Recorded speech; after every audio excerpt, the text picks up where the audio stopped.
I have a solution. What? Well, you could do it. No, come on. First of all, I'm out of practice. Ron Howard may have smiled his way through the Andy Griffith Show, but behind the scenes, he was hiding something painful. While America fell in love with the charm of Mayberry, Ron was quietly dreading one person on set. Not a bully kid actor, not a strict director, but someone fans adored. Someone seen as warm, wise, even lovable. Except Ron saw the opposite, and he wasn't the only one. That same cast member pushed away even Andy Griffith himself. The tension? It never fully faded. For decades, no one talked about it. Not in interviews, not at reunions, nothing. But that silence? It meant everything. Because, buried under the smiles and southern charm, was a feud so real, it changed the way Ron saw fame and family. And now, after all these years, the truth is finally coming out. It's a rap party, and Andy gets on the mic and says he wants to say something. All right. Take it from there. We didn't really have big rap parties at the end of each season, but this was different. We were the #1 show in television. The Andy Griffith Show is remembered as one of the most wholesome series in television history.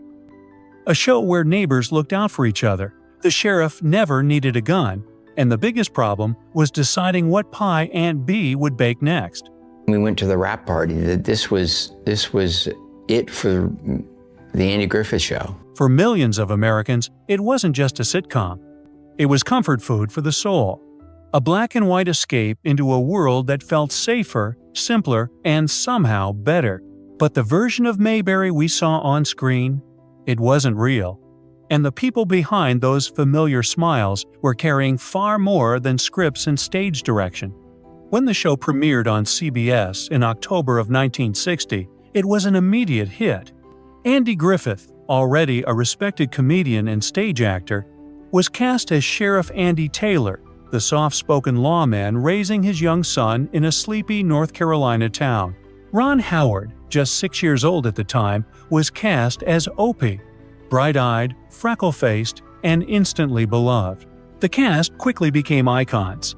There was Barney Fife, the hilariously over-the-top deputy played by Don Knotts. Aunt Bee, played by Frances Bavier, brought a no-nonsense warmth to the Taylor household. And Andy himself, steady, wise, gentle. He was the moral compass of Mayberry. But that moral clarity, that perfect harmony we saw on screen, didn't always carry over to real life. Behind the scenes, the pressures of weekly television, personality clashes, and creative disagreements quietly built up. And while most of the cast managed to maintain a professional atmosphere, one relationship in particular would never recover. The rift between Andy Griffith and Frances Bavier began subtly, but it never went away. What started as tension grew into a Cold War that would haunt the legacy of the show long after the final episode aired. Still, the Andy Griffith Show became a television juggernaut. It ran for 8 seasons, producing 249 episodes, 159 in black and white, and 90 in color. The ratings never dropped. In fact, it's one of only a handful of shows in history to end its run at #1 in the Nielsen ratings. The only other shows to do that? I Love Lucy and Seinfeld. That's the level of cultural dominance the Andy Griffith Show had. It won 6 Emmys, earned spin-offs like Gomer Pyle, USMC, a 1986 reunion movie, and a continuation series called Mayberry RFD, and yet something about the show's legacy feels frozen in time. Like a memory people refuse to question. Fans still flock to Mount Airy, North Carolina, Griffith's hometown, for Mayberry Days, a festival celebrating the characters, the town, and the nostalgia. They pose with cardboard cutouts of Andy and Opie, buy replica sheriff badges, and talk like the show was a real part of their lives. But very few know the full truth. That even as the cameras captured smiles and small-town simplicity, there was a quiet bitterness setting in behind the scenes. The show didn't fall apart, it ended on top. But the people who made it? They weren't all walking away with the same warm memories. And for Ron Howard, those early years taught him something that would shape the rest of his life. Not every scene that looks perfect actually feels that way, especially when you're a child learning how to perform not just for the audience, but for the people around you. To most viewers, Ron Howard will forever be little Opie Taylor, the wide-eyed son of Sheriff Andy, holding a fishing pole and skipping stones across the calm waters of Mayberry. He seemed so natural in the role, so at ease with the camera, that fans assumed he must have been just as happy off-screen as he was on it. But the truth is, Ron was quietly navigating a world that wasn't always welcoming, even at such a young age. While his character was being fussed over by Aunt Bee and adored by the town, the boy behind the role was learning a difficult truth. Not all the smiles on set were genuine, and not all adults were kind. Ron was only 6 when he joined the cast. He was too young to fully understand fame or ratings, but old enough to sense tension in a room. He was raised in a showbiz family. His father, Rance, was an actor and writer, and his mother, Jean, had also worked in the business. So he knew how to be professional. He showed up on time, learned his lines, hit his mark. But even the most well-behaved kid can feel when someone doesn't like them. And one person on that set made Ron feel exactly that. Frances Bavier, who played Aunt Bee, may have been beloved by viewers, but to young Ron, she wasn't a comforting maternal figure. She was cold, distant, uninterested in forming a bond with the child she worked with every day. While Andy Griffith made Ron feel welcome, encouraged him, and treated him like part of the team, Bavier kept a wall up. She wasn't outright cruel, but her presence was heavy. And for a child trying to find his footing in the world of adults, it was more than enough to leave a lasting mark. One of the most revealing moments came during the filming of The Pickle Story, a fan-favorite episode where Aunt Bee makes a batch of homemade pickles that everyone in town secretly hates. In the story, Opie has to eat jar after jar of the terrible pickles to spare her feelings. What the audience didn't know was that Ron Howard absolutely despised pickles in real life, and yet he had to eat them, take after take, with a smile on his face. It was acting, yes, but also a small metaphor for what was happening behind the scenes.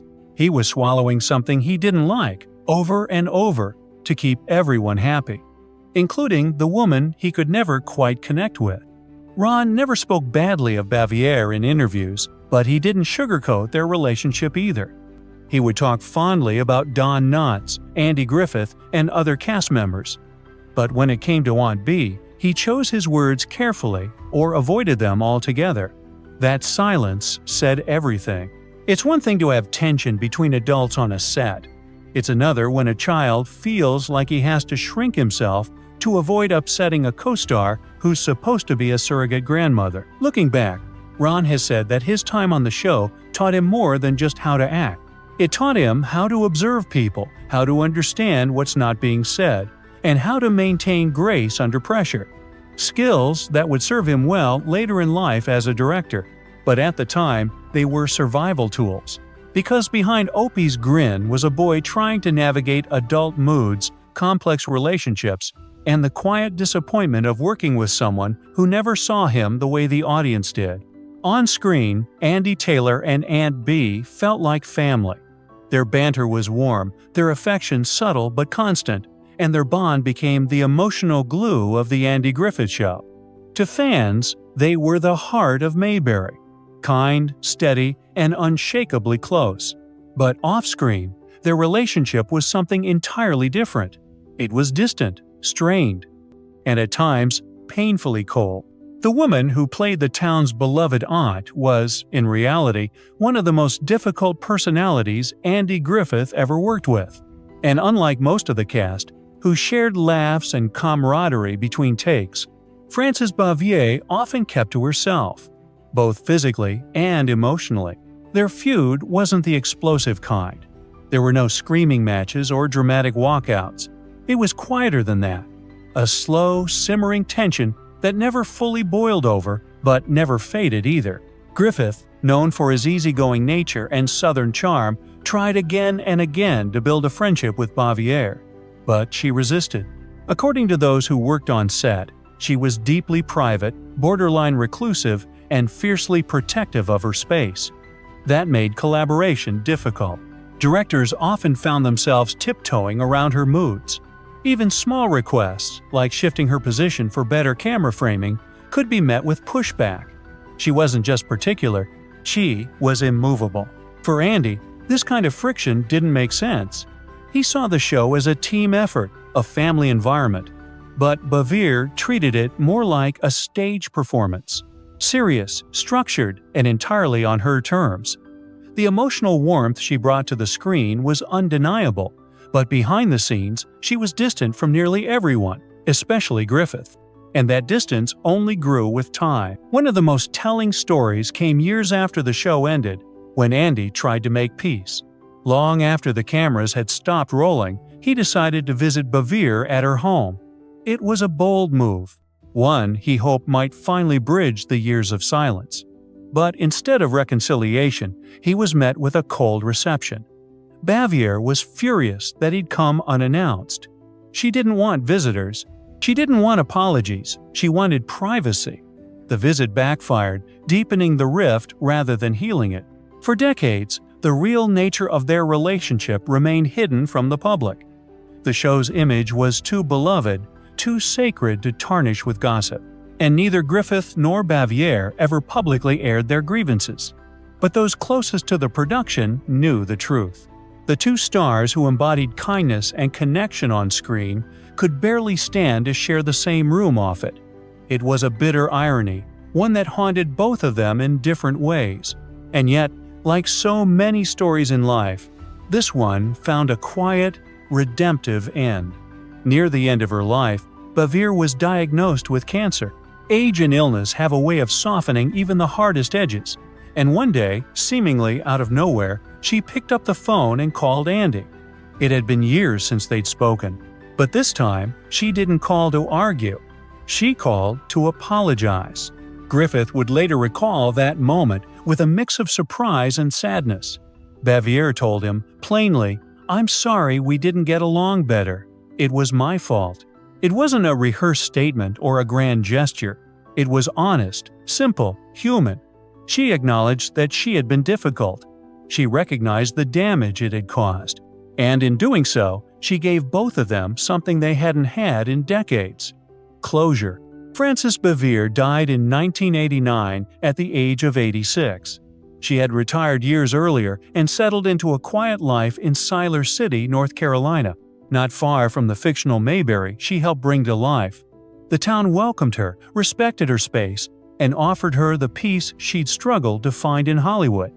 Locals described her as kind but private, a woman who kept to herself but who still smiled softly when asked about the show.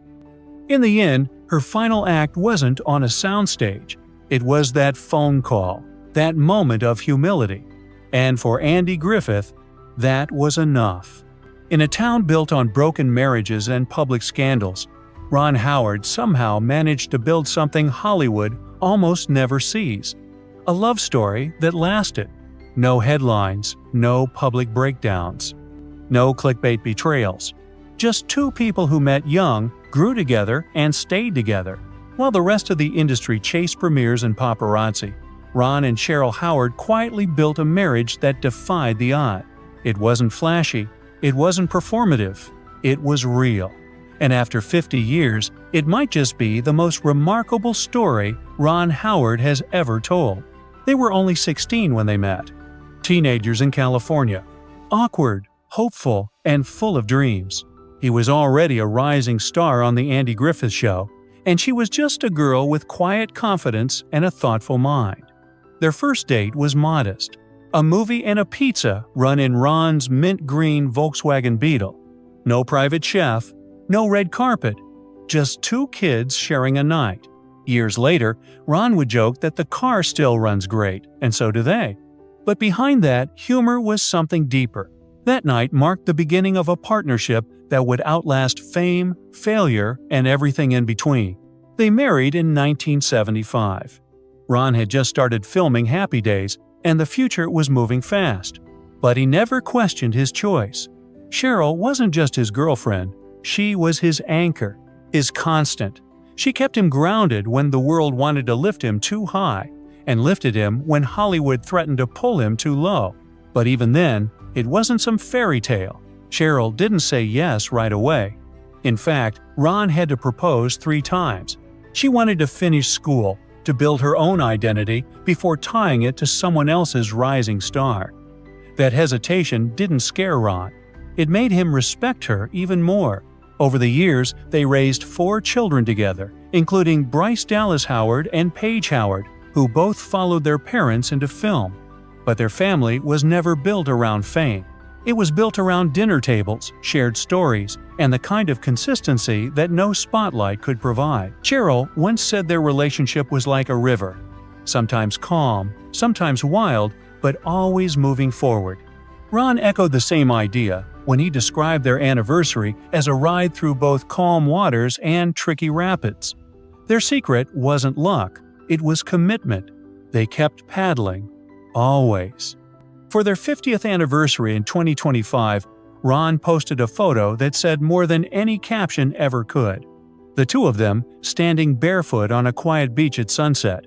No professional lighting, no stylists, just 2 people, weathered by time but still holding hands. It wasn't a publicity stunt. It wasn't for headlines. It was for them. A reminder of everything they'd built, quietly, steadily, and on their own terms. And to celebrate, Ron did something simple, yet profoundly symbolic. He took Cheryl for a drive in that same mint green VW Bug from their first date, the one they'd ridden in as teenagers with no clue what the future would hold.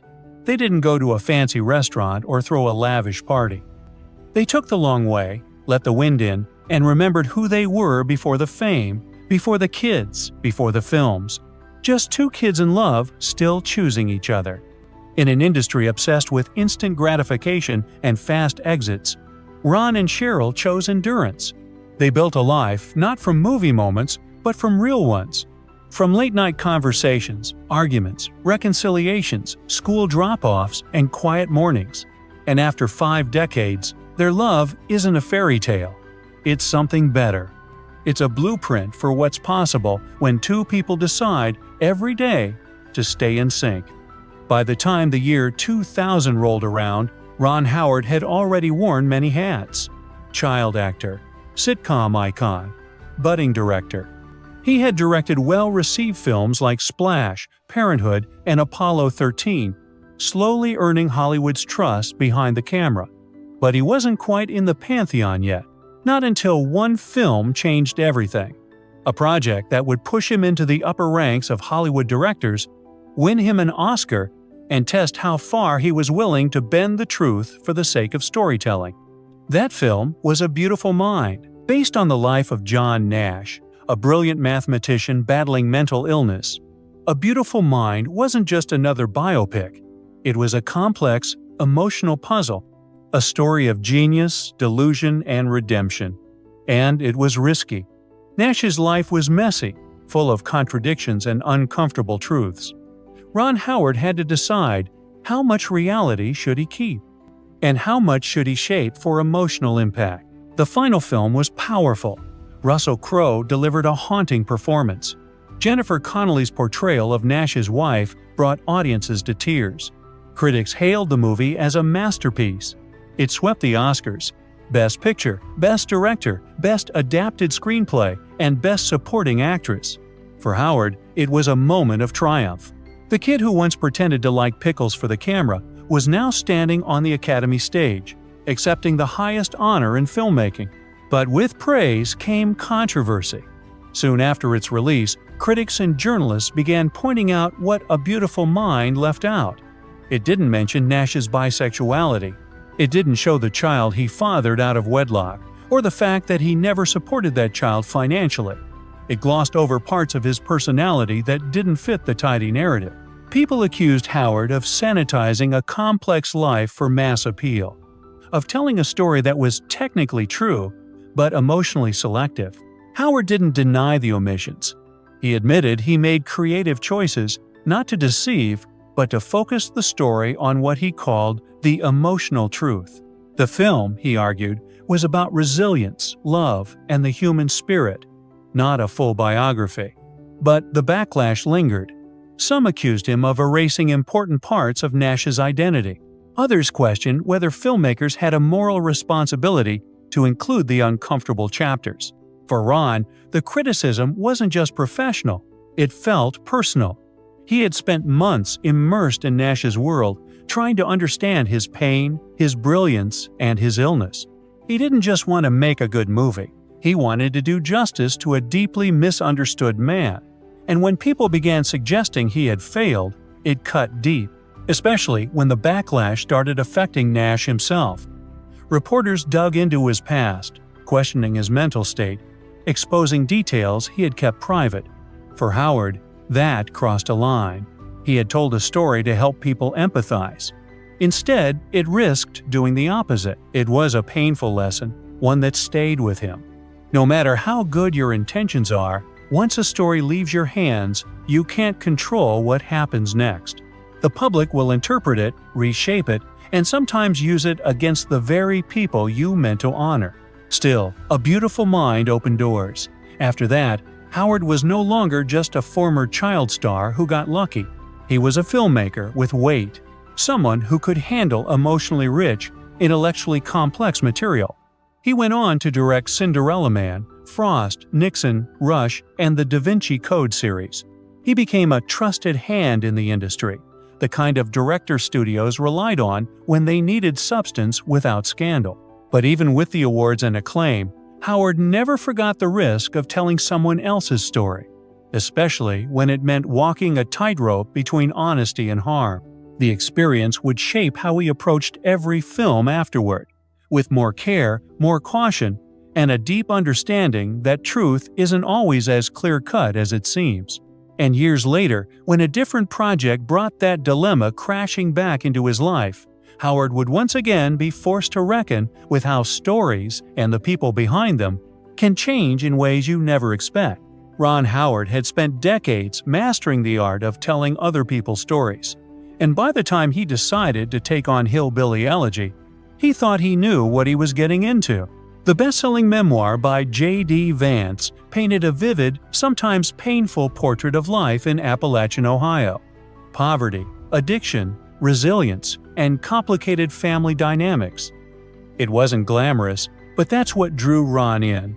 He wasn't looking to make another Oscar contender. He wanted to tell a grounded, human story, one that echoed his own fascination with identity, survival, and how people overcome where they come from. What he didn't know was that the man behind the story would eventually become unrecognizable. At the time, J.D. Vance wasn't a politician.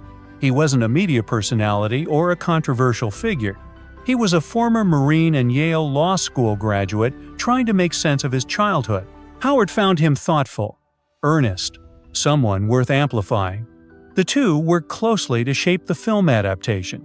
Ron made a conscious choice to focus on the emotional core of the story, Vance's relationship with his mother, his grandmother, and the weight of generational trauma.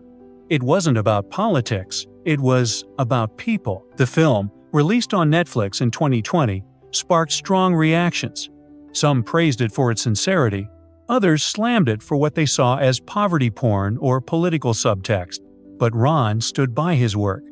To him, it wasn't propaganda, it was empathy. A way to show that even in broken families and forgotten towns, love and resilience still exist. He thought that message mattered, he still does. But then, Vance changed. Almost overnight, it seemed, the man Howard had tried to understand turned into something very different. J.D. Vance launched a political career, first as a pundit, then as a U.S. Senate candidate. His tone shifted dramatically. He began embracing rhetoric that felt divisive, antagonistic, and often dismissive of the very communities Howard thought they were trying to humanize. To many, it looked like Vance had weaponized the very hardship he once wrote about. And for Howard, the disappointment wasn't political, it was personal. Ron didn't lash out, that's never been his way. But the silence between his lines grew louder. In interviews, when asked about Vance, he chose his words carefully. There was no public condemnation, but there was a noticeable absence of the pride or warmth you'd expect from a director reflecting on a major project. The man he had once tried to amplify, whose story he had helped bring to millions, had become someone he couldn't recognize. And that stung. It wasn't the first time Ron had faced backlash for telling someone's story. But this time, it wasn't about creative choices. It was about character, about trust. He had believed in the man behind the memoir. And now, watching Vance's rise through a world of sound bites and culture wars, Ron felt something disturbingly familiar. It echoed an old memory, a cold tension on a warm set, the feeling of standing across from someone who smiled for the camera but made you feel small when no one was watching. The parallel was hard to ignore. Just as Frances Bavier had once embodied the loving Aunt Bee for America while keeping Ron at arm's length in real life, Vance had sold the world a story of struggle and grit, only to emerge as someone willing to dismiss or even exploit that narrative for political gain. Ron had spent his life trying to understand people, trying to tell their stories with empathy, care, and honesty. But some people, he learned, rewrite themselves, and they don't always tell you when they do. That realization stayed with him, not as bitterness, but as clarity. Stories have power. They can open hearts or harden them, and the storyteller, no matter how careful, doesn't get to control how the audience or the subject will evolve. All you can do is tell the truth as you see it, and hope that truth doesn't betray you later. For Ron, Hillbilly Elegy wasn't just another project. It was a reminder that not all stories age well, that some truths are temporary, and that sometimes the person you believed in turns out to be a stranger wearing a very familiar face. For most people, the Andy Griffith Show is a symbol of a time that never really existed. A sweet, slow-moving world where front porches mattered more than fame, and every problem could be solved with a gentle word and a slice of pie. But for Ron Howard, Mayberry wasn't a memory. It was a classroom. It was where he learned how to act, how to work, how to smile through discomfort. And even decades later, with Oscars under his belt and billion-dollar films on his resume, there were lessons from that tiny, fictional town he never forgot. It would have been easy for him to leave Mayberry in the rearview mirror, to reduce it to a cute chapter in a much bigger story. But Howard never did that. Not because of nostalgia, but because Mayberry, for all its illusions, taught him the truth about people. The ones who surprised you, the ones who disappointed you, and the rare ones who left something lasting behind. He still remembers the tension, the way Frances Bavier's cold demeanor lingered between scenes, the way her eyes could freeze a room faster than any harsh word. She was never outright cruel, but she didn't pretend to like him either. And that stuck. Not as a grudge, but as a permanent bookmark in his emotional story. She was Aunt Bee to millions.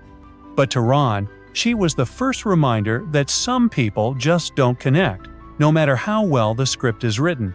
Years later, when she made that unexpected phone call to Andy Griffith and offered her apology, it shook something loose in Ron. She had spent her whole career guarded and intense, but in her final chapter, she chose honesty. She admitted her flaws. She gave Griffith the closure he probably thought he'd never get. And for Ron, who had carried those quiet memories all his life, that moment meant more than any scene they had shared. Because sometimes, it's not the performance people remember, it's the grace in how they exit. Ron never had the chance to reconcile with Bavier himself, but he didn't need to. That apology wasn't just for Andy, it was for everyone who had quietly felt her distance. And it served as one final lesson for the kid who had once stood just out of her eye line, waiting for his cue, unsure if he was liked or just tolerated. He learned that people are complicated, that you can play family and feel like strangers, that kindness isn't always loud, and resentment isn't always visible. Those lessons shaped how Ron treated people for the rest of his life. On film sets, he built environments of calm and mutual respect. Actors felt safe with him. Crews trusted him. He didn't yell.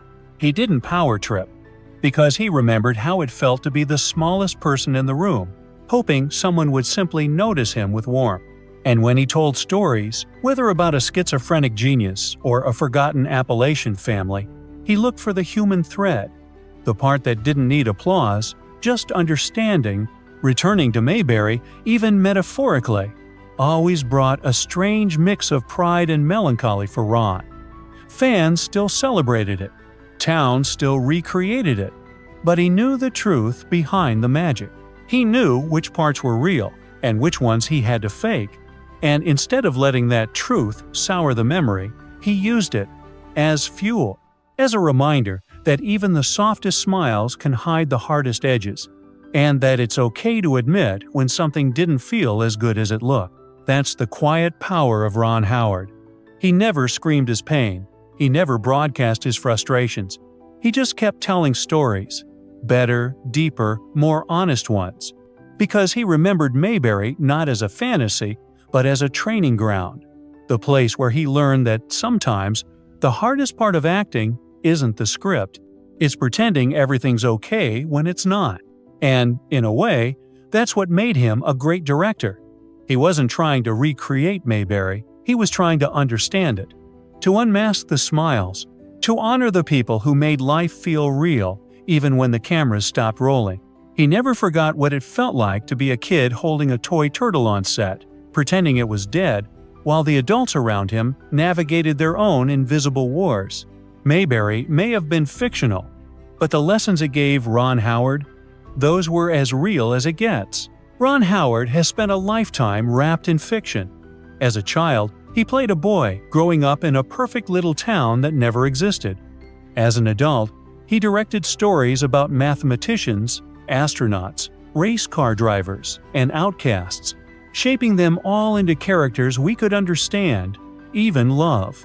But through it all, he kept one truth close. Just because something looks perfect doesn't mean it is. And sometimes, the biggest surprises come from the people you think you already know. He learned that early, from Frances Bevere. To the world, she was Aunt B. Gentle, wise, and endlessly kind. But to Ron, she was someone who kept her warmth locked away, someone who made childhood stardom feel a little lonelier. And he learned it again, decades later, from J.D. Vance. A man whose painful past gave way to a political future Ron didn't see coming. In both cases, the faces were familiar, even comforting. But what lay beneath them was something else entirely. That dissonance, the gap between appearance and reality, has followed Ron throughout his career. It's why he handles stories with such care. Why he refuses to flatten complex lives into easy narratives. Why he understands, better than most, how fragile a public image really is.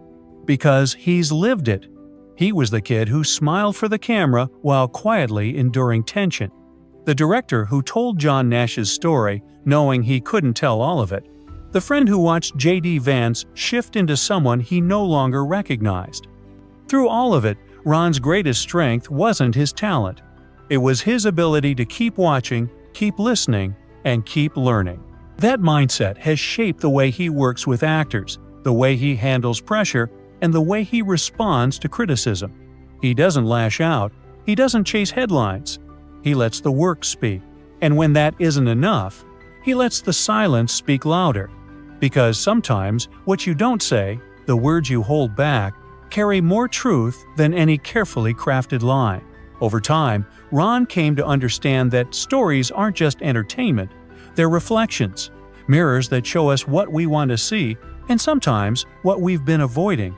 He knows that a charming scene can hide deep pain, that a best-selling memoir can turn into a political platform, and that even the warmest smiles can come from people who will never let you close. But rather than growing cynical, Ron chose something rarer. He chose empathy. Not blind forgiveness, not naive optimism. Real empathy. The kind that acknowledges flaws, complexity, and contradiction. He saw it in Andy Griffith's final conversation with Bavier, in Cheryl's quiet strength across 5 decades of marriage, in the cracks of every story he's ever told. And in today's world, where everyone is shouting over each other, Ron Howard remains a rare figure, someone who doesn't need to raise his voice to be heard. His message is simple, Look closer. Listen longer. Don't just believe the surface, because characters are easy to write. Real people are much harder to understand. And if anyone understands the risk of misreading a face, it's Ron Howard. He's seen it on set, in politics, in life. He's lived it, and through every twist and contradiction, he's kept doing the one thing that's always felt honest, telling stories not for attention, but for connection. So, the next time you re-watch The Andy Griffith Show and see little Opie walking alongside his father, know this: it wasn't just a boy playing a role. It was the start of a storyteller, one who would spend the rest of his life chasing something bigger than ratings or awards. He was chasing truth. And sometimes, the hardest truths are the ones hiding behind the nicest smiles. Ron Howard never set out to be a Hollywood legend. He just wanted to tell stories that mattered, quietly, honestly, and with heart. From the shadows of Mayberry to the bright lights of the Oscars, he's walked a path most people never see. Not because he was chasing fame, but because he was paying attention to people, to pain, to the spaces between what we say and what we mean. That's what makes his story different. Not the awards or the box office hits, but the way he turned childhood discomfort into lifelong empathy. And how, through every twist in his journey, he kept choosing kindness, curiosity, and truth. Because in the end, it's not just about what we remember, it's about what we choose to believe. And sometimes, the most unforgettable stories come from the quietest voices. What's your favorite Ron Howard moment, on screen or behind the scenes? Let us know in the comments. And if you enjoyed this story, make sure to like, subscribe, and check out the next video on your screen. You won't want to miss it.